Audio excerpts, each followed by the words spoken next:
Hey, good morning, guys. Well, it's good morning for me. I don't know when you're watching this, but welcome to our homework problems. And we're looking at 2.1 through 2.4 practice problems for the week. And we're going to start with lesson 1.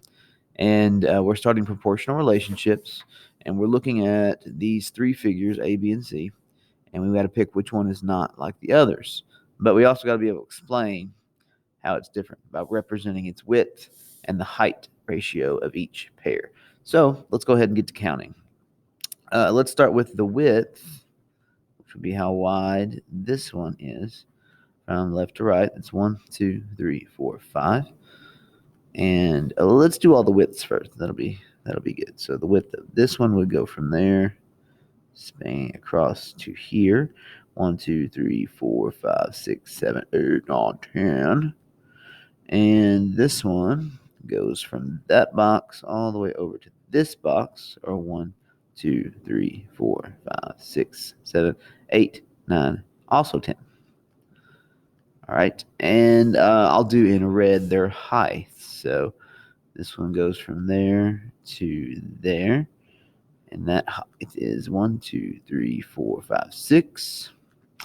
And this one goes from there to there, which is 1, 2, 3, 4, 5, 6, 7, 8. And this one spans from 1, 2, 3, 4. So 4 in height.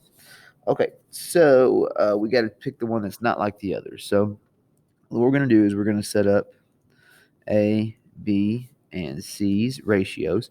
A's ratio, we're going to go, let's go with height to width. We'll go that way. So height to width. So the height of A is 4 to 5 ratio. B's height to width is 8 to 10. And C's is 6 to 10. Well, we can go ahead and see that the two that are definitely not equal are these two. So either B or C is not like the others, but we need to prove whether these two are equal or not. And I knew that these were not equal because they had the same denominator but a different numerator. So their value has to be different there. And so, I can multiply that by 1, but I can't do that down here. So there's not a common factor that connects them. If we look on the other ones, if I take the number 2 and multiply by 5, I get 10. And I can do the same thing on the top. So what that common factor does is it proves that these ratios are equivalent. Since these are equal, then that means that the one that is not like the others is C. So C is not like the other ratios in those three figures. All right, let's move on to number 2.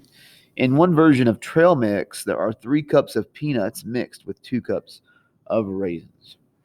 Okay, so I'm going to do a peanuts to raisin ratio.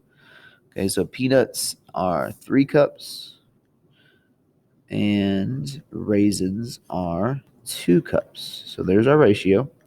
And we're comparing that to another version of trail mix that has a 4.5 peanut, so 4.5 cups of peanuts to 3 cups of raisins. And so we got to try to prove that these are equivalent. Are these equivalent or not? So we need to find something like this with a common ratio. So I go and start looking. And this is a little bit tougher of one because you look at these two and you don't see a whole number multiplier to get from one side to the other. But that's okay. You can actually just take your calculator, divide the two numbers that are involved, and get a possible multiplier that might work for the other pair. So I can multiply 2 by 1.5, and it will tell me the answer of 3. Now, if that works on the top, we know we got an equivalent ratio. So let's try it out. 1.5 multiplied by 3. 1.5 and 3's product is 4.5. So what do you know? We have equivalent ratios here. So are the ratios equivalent? Yes, because their ratio parts share a common factor. And that common factor was 1.5, which we learn later on in the next lesson that we call that our constant of proportionality when we have a ratio. Okay, so let's look at problem number 3. We got to find 3 different ratios that are equal to 7/3. The nice thing about this one is we get to choose how we change it. So we can pick any factors that we want. A very common one is to double. So I'm going to double this one and make it 14/6. That would be equivalent. And then let's do one more. I think I'm going to just keep this nice and simple and triple the last one. So I'm going to triple from the beginning what happened to the 7/3. And that's going to give me 7 times 3, which is 21, and 3 times 3, which is 9. So I've got 3 equivalent ratios. And let's explain why these ratios are equivalent. Okay? All the ratios are equivalent because they all reduce or simplify. I'm going to say simplify because they all simplify to the same ratio. If not ration, all to the same ratio. If you simplify 14/6, you divide both parts by 2, you get here.